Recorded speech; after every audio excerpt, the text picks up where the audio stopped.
who we've got in round 4. So let's find out. Ah! Okay. Now I remember. So, Ryan here is considering picking up Infect.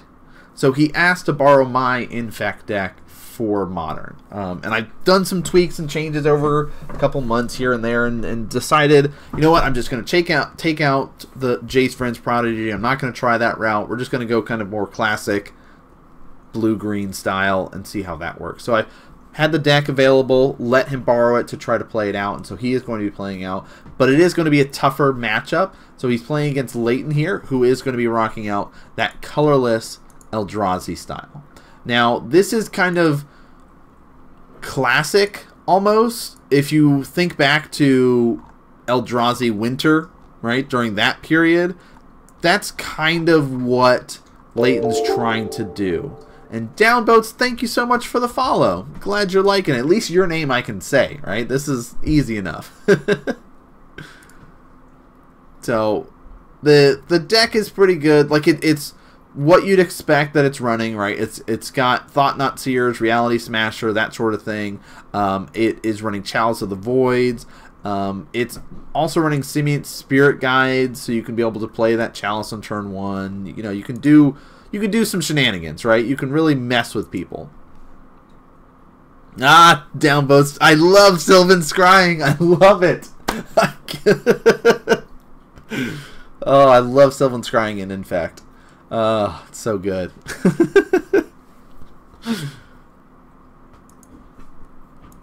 So, I'm trying to think of some of the other stuff that Leighton's running in his. I think, oh, he's running Mimics and the Eternal Scourge, which is that new Eldrazi horror that you can cast it from exile. So it's a 3/3 for 3. But by running that stuff, he's also running things like now I'm blanking on it. The Relic of Progenitus is one of the things. He's running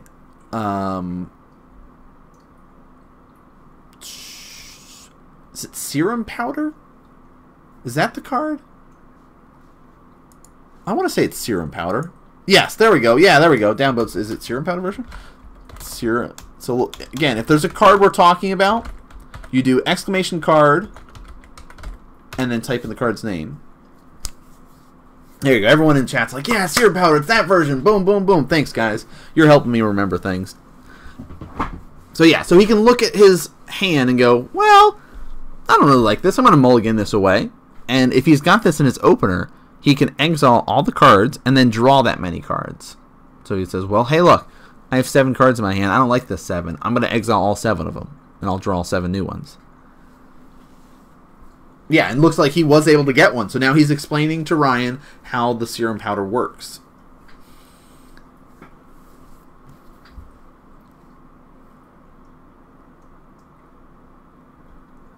I think there's nothing wrong with that statement there. I haven't been a fan of Mimic since they got rid of I. Yeah, because that was some broken stuff. I don't know if anyone hanging out in chat was playing during Eldrazi Winter, but that was not a fun time to be playing anything but Eldrazi. Like,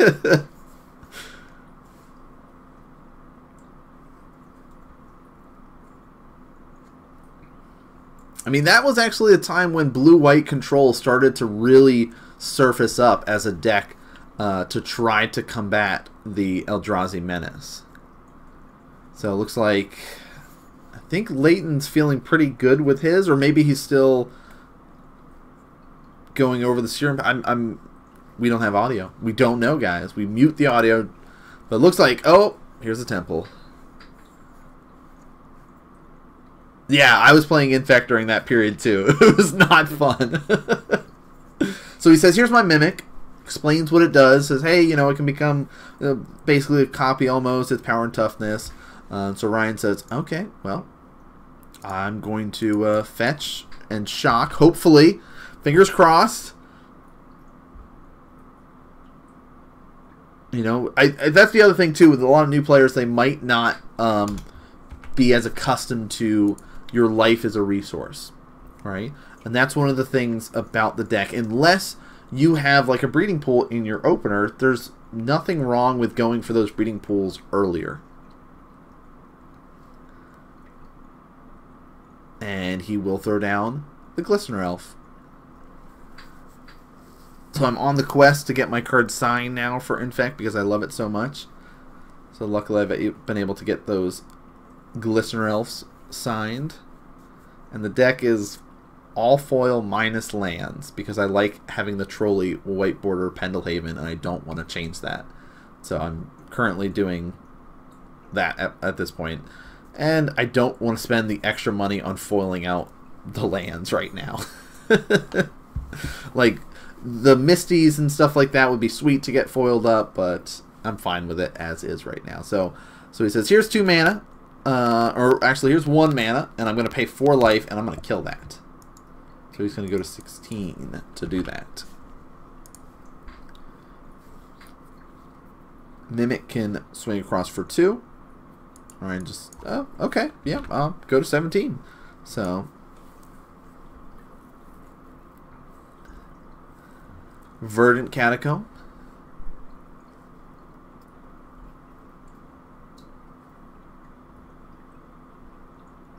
That's very true, Bright New Era. I've actually messaged, and I blanking on his name, the person that did Bladed Agent, and I just have to get around to shipping those over to him to get those signed next. And there's a couple groups that run around too that are specifically in contact with artists, and you can mail them cards and they can get stuff signed, and you know, there's all kinds of things that you can do that way. Oh, that's how you got your Kiki sign. Nice. And speak of the devil, there's Bladed Agent coming out. 1/1 Infect and unblockable. So he's going to look through that and say, okay, let's see, what does that do again? Alright, so it is unblockable, so I got to make sure I kill that. And looks like he has another Dismember. Wow. It says, yeah, I'll go to 12. He did have a Reality Smasher in hand as well, so it looks like he's gearing up to be able to play that next turn. Oh, look at this. He says, hey, because this was removed, I'm going to be able to hit that. And, oh, look at that. I'm liking that. Now, but showing off his cards. The boss. I like that. Oh. The legend himself. Shining your elves. That's sweet.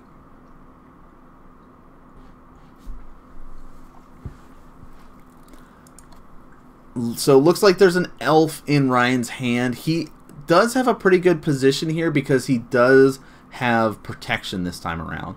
The problem is, oh, he took 2 more off that. I gotta do that. So he's at 15, sorry.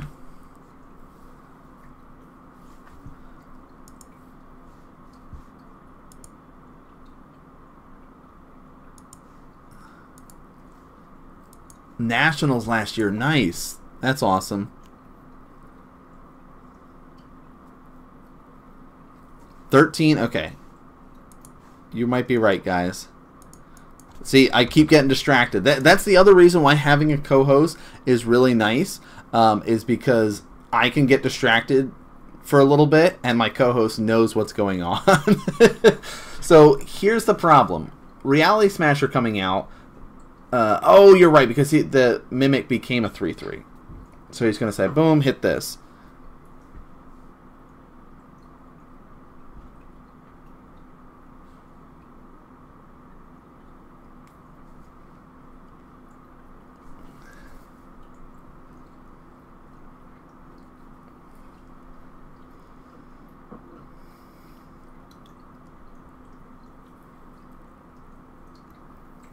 Says Reality Smasher. This guy becomes a 5/5, and I'm going to move to combat, and I'm going to come at you. Now, he's got a Groundswell here. depending on what else he has in his hand. So he can say, I can block your 3/3, groundswell it, kill that, and have another turn. Hope to get a become immense or something like that. But looks like he says, no, you know what? We're scoop it up.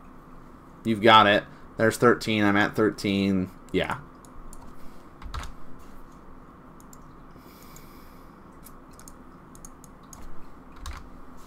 And part of that is you know, the power of the Colorless Eldrazi. This is a difficult matchup for Infect, just from like Chalice of the Void and things like that. Playing against Tron Eldrazi is a tough one too. Like, any way that shuts you from playing your 1-cost spells makes it really difficult, because pretty much the whole deck is full of 1-cost pump spells, right? And you've got to be able to sit there and almost combo off and try to get them. So now Ryan's kind of going through the list and seeing, okay, what could I bring in to help keep me alive?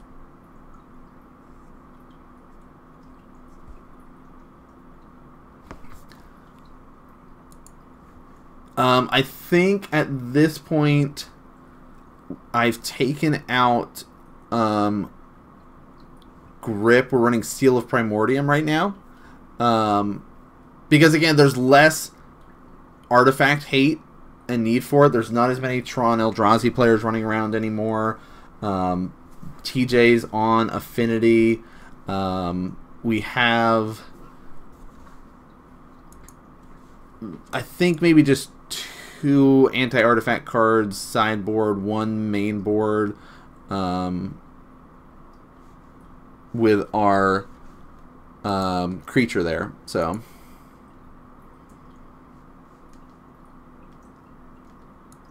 I don't remember what that card is now off the top of my head. Deliverance. Dissenter's Deliverance. Destroy target artifact, cycling. Oh, that's okay. Now I know what that one is. Yes, yeah. Okay. Yeah, I've seen some lists running around with it. I haven't tried it yet, but I can see how that can be really good. Of just that, even that cycling when it's not necessary kind of thing.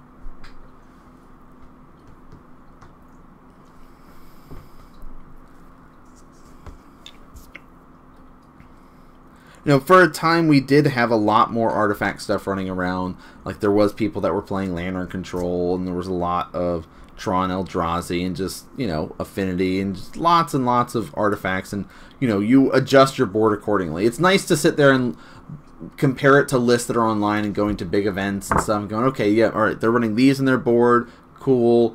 But you also have to think about what your local meta is like. If you're going out every week or every other week to try to play Modern, gauge what your shop is like, right? If you're not running into specific decks and you have these dead cards in your sideboard, why not take them out and put them aside and say, hey, when I go to a bigger event, I'll be able to bring these in. But right now, these I haven't brought in 3 weeks now. These aren't useful right now. I'm gonna adjust my board to the meta.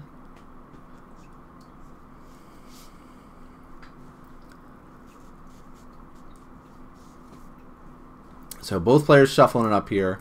Ryan's going to be going first, hoping that he can be able to get like turn 1 Noble, turn 1 Elf, and be ready to kind of get out the gate going.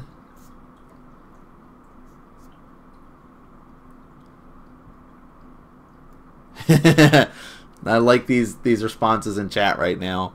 You know, Bright New Era saying, man, if TJ's back on Infinity, that means I have to start playing Jeskai again. And falling back to TJ, TJ's one of those players that has a quote-unquote like 20-card sideboard that he fluctuates based on the events, right? So if he's saying, okay, I'm going to this meta, like at the local shop, I need to make sure that I have maybe an extra Thoughtseize in my board, or I need to make sure that I have Worship in my board, kind of thing. Where if he's going to another event, he might say, oh, I need to make sure I have an extra way to deal with enchantments or something, like a Ray of Revelation in there. And so, you know, he has those cards set aside, and then once he goes to the event, okay, here's the 15 that I've chosen. This will be sticking in my deck box. The rest can be in my binder or whatever, out of the way, but whenever I need to, I can fluctuate and adjust.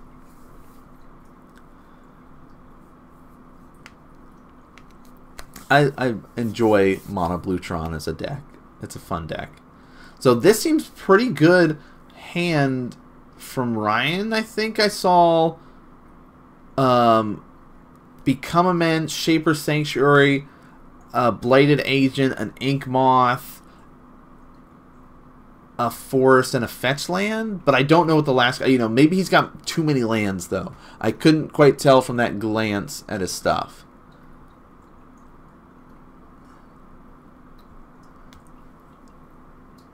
Verdant and pass. So no turn 1 play. So maybe it wasn't a Shaper Sanctuary. Maybe I was misreading it.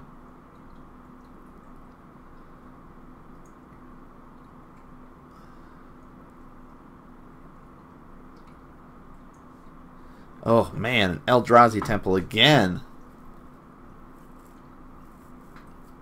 And it looks like Layton's going to pass. So Ryan's going to say, okay, yep, that's fine. Oops, not at 9. I'm assuming he's going to 19.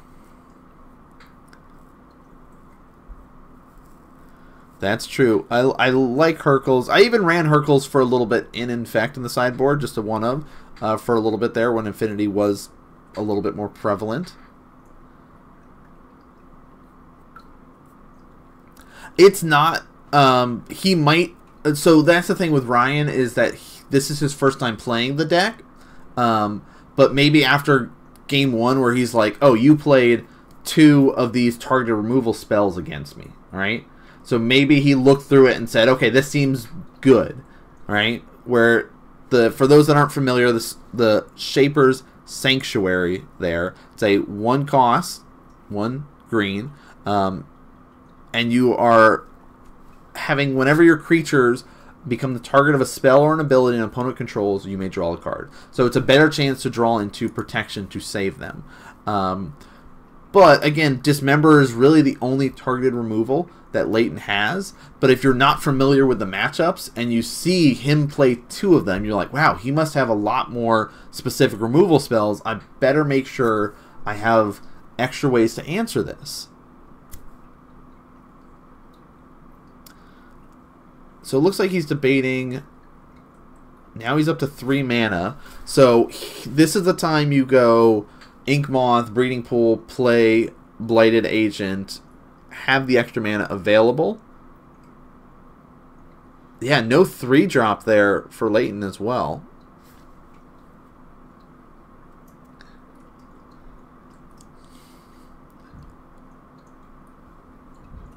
Okay, here's his Noble. That's fine. This activation seems okay.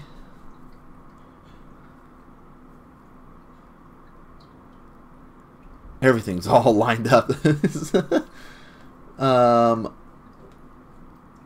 I'd like to lose 2 life, he says. Mutagenic.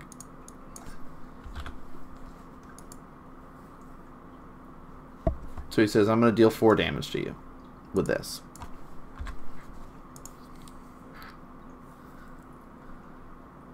Modern best format. Vendilion, you're correct. It is! Oh, no!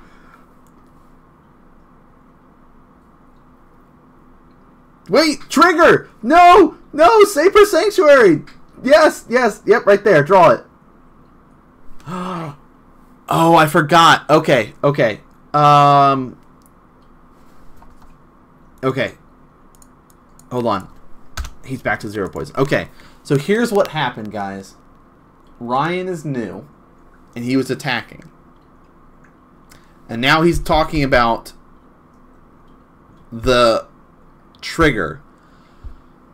So there's this whole discussion. If you guys remembered when Monastery Swiftspear was running around Standard, and there was that whole prowess thing, and people missing triggers about prowess triggers, and then at combat time they're saying, oh yeah, he's getting +3 from these 3 spells that I've played, right? This is the whole thing here.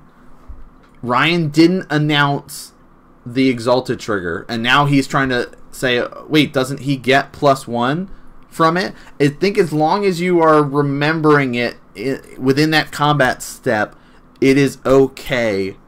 You're not missing it, right? You don't have to declare this Exalted trigger like during damage or like before damage. It has to be before damage, but you don't have to announce it before combat or anything like that, right? You have to be mindful of it and remind people of it, kind of thing. But I think that was the whole discussion, because he hadn't, and he was able to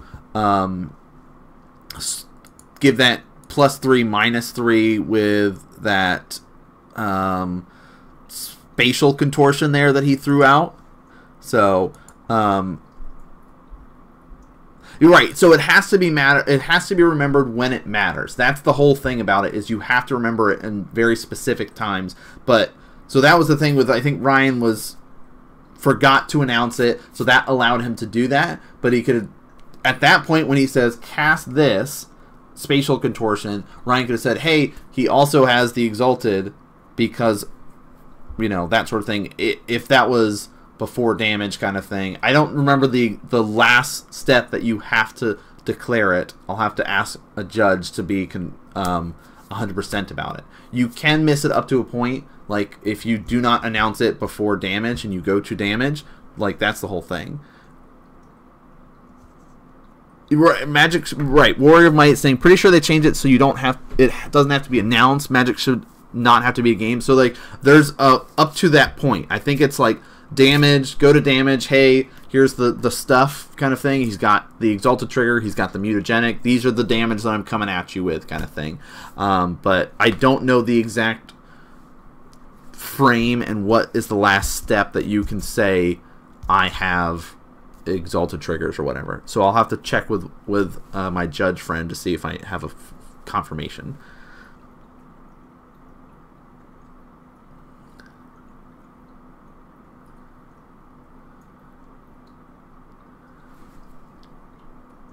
Alright, so we see another fetch coming out from Ryan here, dropping down to 16. That's the other thing, too, is Ryan being very hesitant with his fetches. Blighted Agent going to come down. I think there's that Wild Defiance. No, is that a Vines? Hard to tell from this angle. One of those two sitting in his hand. Alright, so Vendilion saying, you absolutely do not have to declare that Noble Hierarch Exalted trigger. Triggered abilities are considered to be forgotten by their controller once they have taken an action past the point where the triggered ability would have an observable impact on the game. Triggered abilities that are forgotten are not considered to have gone on the stack. Okay.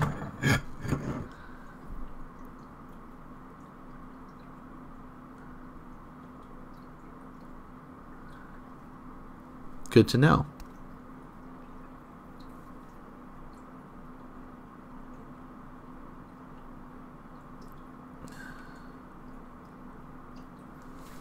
So it can be discussed.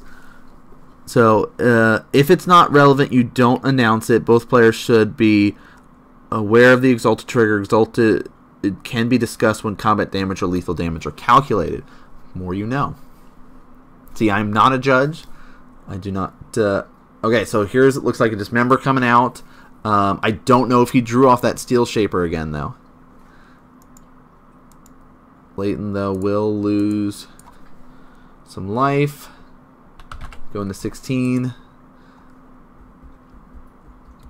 I'm getting so distracted by this discussion in chat because I'm, you know, that was a thing that took place and I completely forgot about it until it actually happened and needed to try to explain it a little bit. But I'm glad that we have some people in chat that are level 1 judges to explain the rules a little bit more, because there are those things that, you know, I just don't know because I'm just a player and a caster. Like, I know some of the stuff, but when there's some crazier rules that come out, I'm not able to do my best to get down to nitty-gritty explanations like level 1 judges are.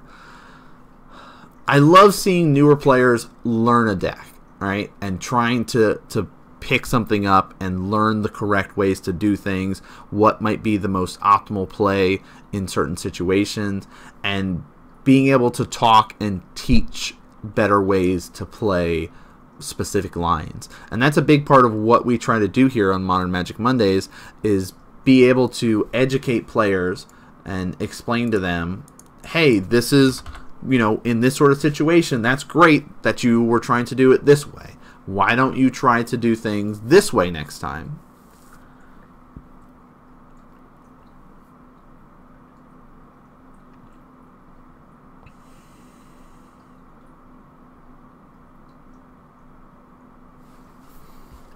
Wow, double creatures coming out here. So, if Ryan is set up nicely here and keeps a creature alive, he could kill Leighton next turn. He has a Become Immense and a Wild Defiance in his hand.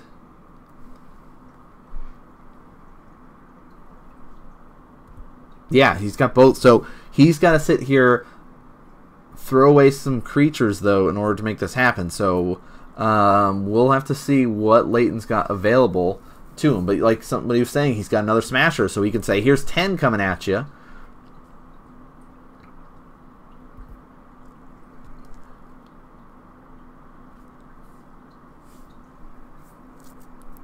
If you put that creature in the graveyard, it's a miss trigger. Nice.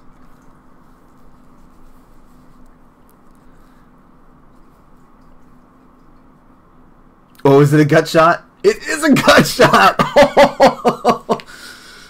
Alright, draw a card, please. Please remember to draw a card. Ryan, please. I'm begging you.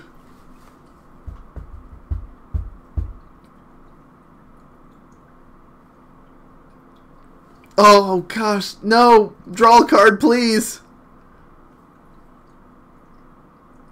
Oh, took Smasher. Okay, I missed the Blink Moth. Thank you, guys. So we should be at 10. Oh, no, don't play anything yet. Draw a card first, please. I'm begging you, Ryan.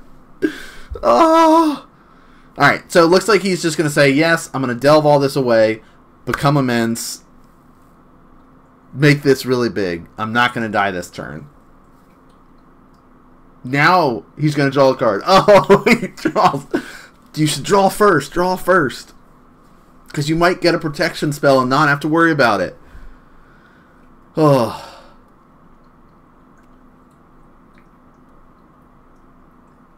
Okay, yes, he can still respond before drawing. I just was hoping that he would draw into the, you know, vines or something to help protect him, that he doesn't have to commit that 6 to that now. But then again, that's helping to keep him alive here, right? So when he goes, all right, I'm going to try to smash you to death. Not saying the right play, right?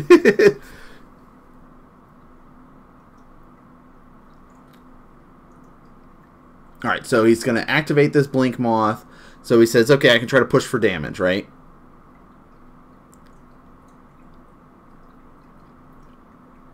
I'm going to poke you to death, he says. Here's 1. Is he going to pump it? Because that can be something else he can do if he doesn't have anything else to play this turn. He can say, use this Blink Moth to pump this secondary Blink Moth, right? Now, so he says, all right, here's 1.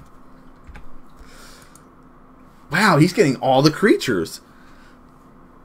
So I like Wild Defiance going down here, playing another elf, swinging in for 3. All right?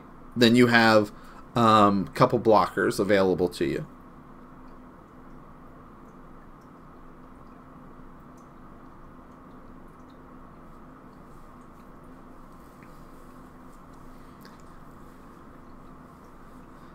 Vendilion was saying that there was a surprising amount of Infect at the top tables of day 2. I love hearing that. You know, if you are going to be playing Infect, you have to be rocking out that Wild Defiance. And this is the thing, too. It's like, right here would have been the perfect time for him to play that Wild Defiance before going at him, right? So he says, okay, here's 3. Just in case Leighton had a spell to be able to throw at him.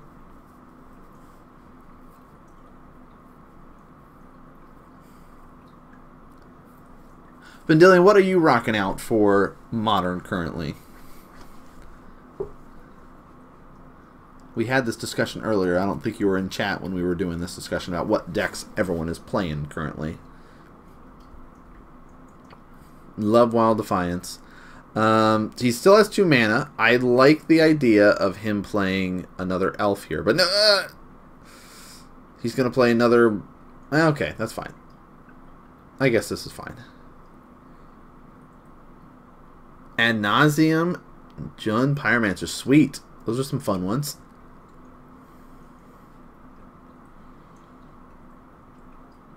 His collection is nuts. Nice. That's always great. Humans is a good deck. Alright, so he's at 9 life. That's a lot of damage to have to worry about. How much? 2, 3, 4, 5. If Leighton has a untapped land, I think he still kills him here.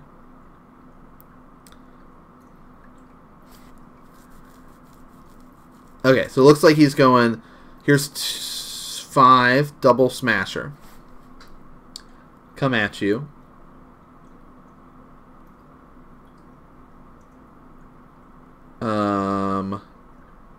Block, block. Says these are 5/5. They also have trample. He might not be at 9. My math could be off, guys, because I got distracted. I don't know. That's the thing. He would go to 1 unless my math is off.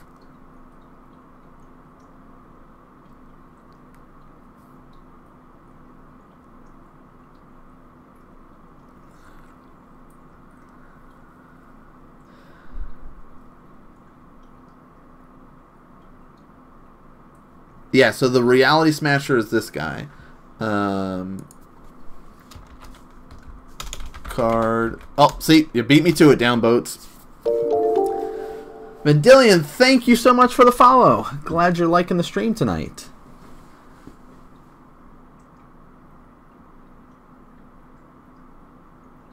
So I'm wondering if we missed a point of damage and he was actually at 8, and so it didn't matter. I'm thinking that must have been what happened here. Like there was 1 point of damage somewhere we missed, whether it was a fetch land, whether it was an extra poke from a blink moth, something happened that we missed. And that's what, yeah. I don't know what it was. Okay, so yeah, that's a thing there. It's like inexperience does show, right? That's one of the things that you sit there and you're like, man, we had this whole discussion in chat about specific lines that could have done, tapping out in weird spots, sideboarding oddly. Jeff Nish 88, hopefully close to your user ID. Thank you for the follow. Glad you're liking the stream tonight. Infect and Furin 3, close, hopefully. Thanks for the follow. We're getting this follow train tonight. I like it. I like it. Infect is a tough deck to play, but it's a good deck to learn on. It is. It's, you know, it's a cutthroat deck, but it's can be a little bit more forgiving than some other decks. It is susceptible to Jund, right? Those disruption, heavy removal decks. You have to be careful about that, since Jund is kind of climbing back up. Will there be burn today? There was round 1, so sadly you missed it. We do have more matches in the works to be able to show you guys. Sadly not tonight. That was our last round tonight. We have extra footage kind of built up in the archives. We're recording our next set of matches tomorrow. Tomorrow will be week number 10 of our 10-week season. Now if you missed any of the matches tonight, they will be uploaded to YouTube. We also have a YouTube channel of all the past stuff, because as you can see scrolling across the top is our past season champions. So we've been doing this stream for 2 years now. I want to say 2 years, 7 seasons. So pretty exciting stuff. So Downboats, thanks for tuning in. Hopefully we'll see you around next week or the week after. But again, this is kind of the end of the night. We're winding things down. We got through only 4 rounds tonight. Usually it's 4 to 5 rounds, as it says.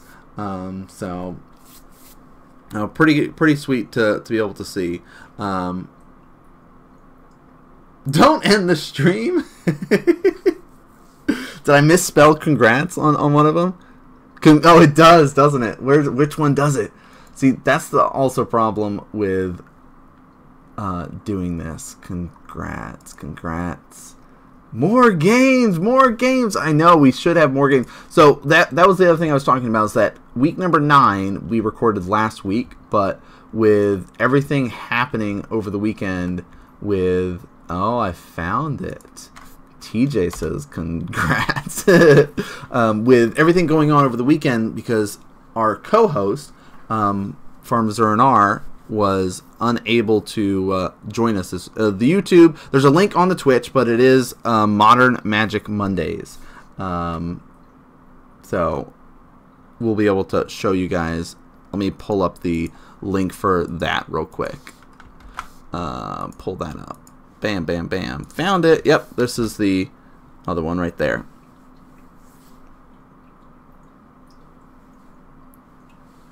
So there's the YouTube for everybody wondering. So we have all the old VODs. You guys can check out all that stuff that we've been doing. And normally, what time is it now?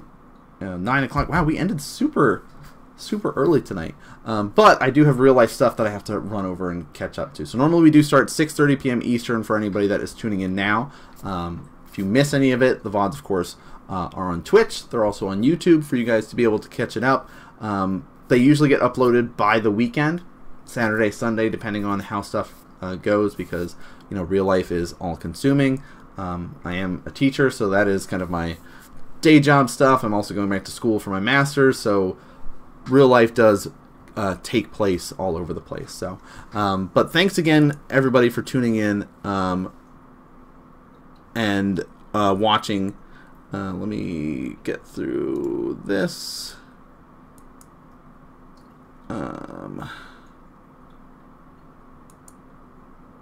Boo. All right. Sorry.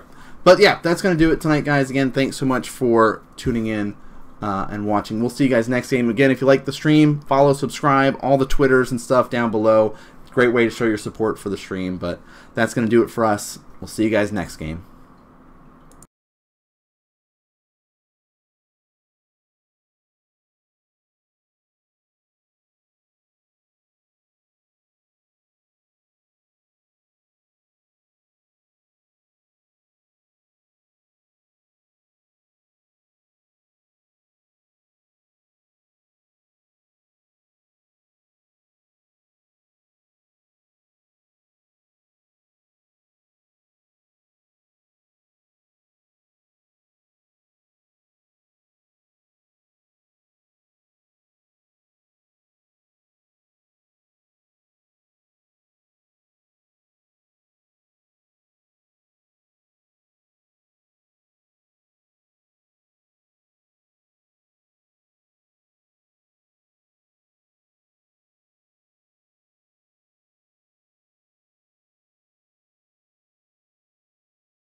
What's up, guys? It's been a little bit since we posted up a Modern Meta breakdown video, and I figure this is the perfect time to talk about a fun deck that we've been seeing on camera. It's kind of been refined over the last couple months. We did talk about like the red green Vengevine style that used Hollow One before, but this is the more, I want to say optimized because it's stronger than that version. This is known as the red black Hollow One style. It's got more explosive powers to it, so it's a good deck to play. If you're looking for this sort of style, this is the way to go. I've been doing a lot of other stuff, not just Magic related content lately. I've gotten to really enjoy Sea of Thieves, so I've been streaming that up every night this week. I won't be streaming up every single night coming forward,